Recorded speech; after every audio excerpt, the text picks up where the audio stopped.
حضرت امام بخاری کا بچپن۔ حضرت امام بخاری بچپن میں ہی یتیم ہو گئے تھے۔ آپ کی والدہ نے آپ کی بڑی محنت سے تربیت کی۔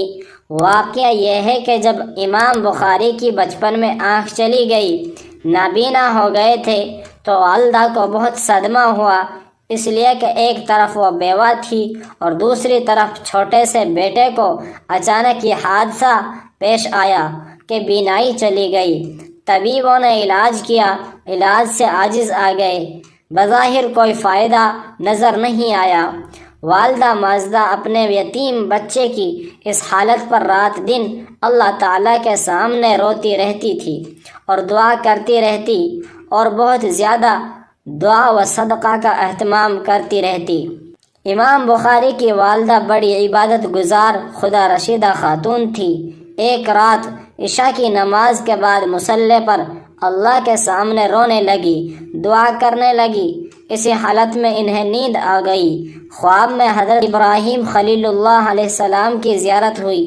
حضرت ابراہیم علیہ السلام تشریف لائے اور خوشخبری سنائی، اے عورت امام بخاری کی ماں، تمہارے رونے اور تمہارے دعا کرنے سے اللہ تبارک و تعالیٰ نے تمہارے بچے کی آنکھوں کو درست کر دیا۔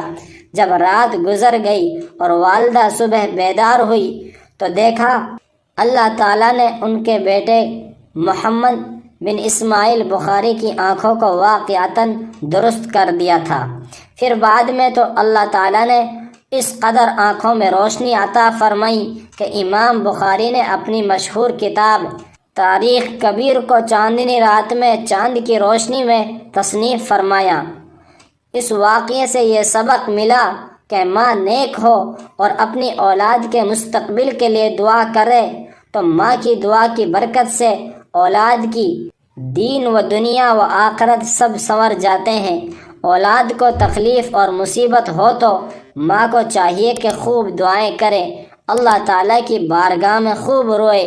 اللہ تعالیٰ ماں کی دعا کی برکت سے اولاد کی تکلیف کو دور فرما دیتے ہیں۔ ماں کی دعا بہت جلدی قبول ہوتی ہے۔ دینی باتیں عام کرنا ثواب جاریہ۔